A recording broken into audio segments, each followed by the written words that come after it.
It seems like there's a gas station on almost every street corner, but where are the EV chargers? Public charging networks like this one are continuing to expand across the country as we speak. We're going to share how to find them and how much they can cost so you'll feel confident taking your EVs on longer trips. Here's what you need to know. First, how do you find one? As an EV owner, sooner or later, you're going to need a public charger, either because you're on a road trip or you're in a pickle and have an unplanned need for electricity. Luckily, there's a long list of in-car services and apps to help. The first source of help usually comes with the car. Many automakers offer apps or in-car location finders as part of a navigation system that helps you plan your route and locate chargers along the way. The closest thing to a seamless all-in-one experience is Tesla's in-car trip planner that pairs with its extensive network of supercharger DC fast chargers and level 2 destination charging stations.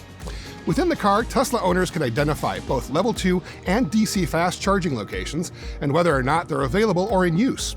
Teslas can plan routes with charging stops, and when drivers get to the charging station, they can plug in and automatically be invoiced for their charging session, all within the Tesla ecosystem. Various charging networks have their own apps with registration and payment systems to locate and use their chargers.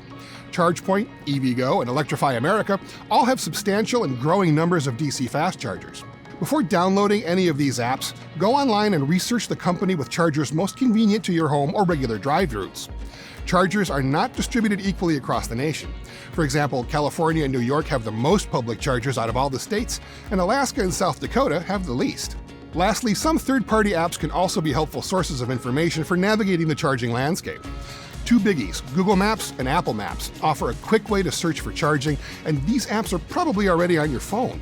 Both Google Maps and Apple Maps allow you to search for charging stations nearby or in any location and provide some information on stations such as network, access, and directions. PlugShare is another useful and popular free app that maps and compiles data on stations from most public charging networks, as well as non-network chargers and private residential chargers that owners sometimes share. It allows you to filter for a bunch of specifics such as charging network, plug type, power levels, and whether a parking garage location requires payment for entry. It also has a trip planning function and allows payment at stations that accept its Pay with PlugShare feature. So we figured out how to find public chargers, but how much do they cost? This answer is more complicated because power costs vary by region and time of use, as well as by delivery method and company. But as a rule, charging at public stations will cost more than home charging, and DC fast charging is often more expensive than level 2 charging. In general, most charging services bill by the amount of energy you use whenever possible, but you may also be billed by how long you're using the charging station, depending on the state regulations. In Illinois, for example, Electrify America bills 48 cents per kilowatt hour of electricity for guests and 36 cents per kilowatt hour for paid members of their service. EVgo bills between 22 and 30 cents per kilowatt hour, depending on membership status. These rates also change based on location, so it's best to look them up and do some comparing before committing.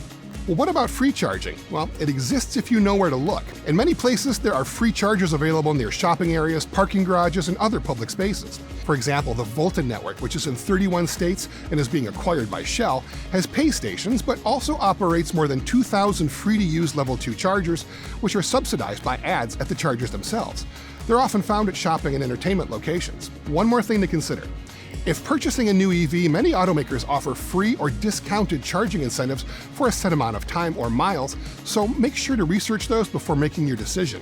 And for more information on that, check out our EV buying guide on Cars.com. Figuring out a compatible charging network as well as costs should help you plan for your trip needs, and maybe even lessen a bit of your range anxiety. To learn more about what you need to know to own an electric vehicle, check out more from our EV 101 series at Cars.com/EV.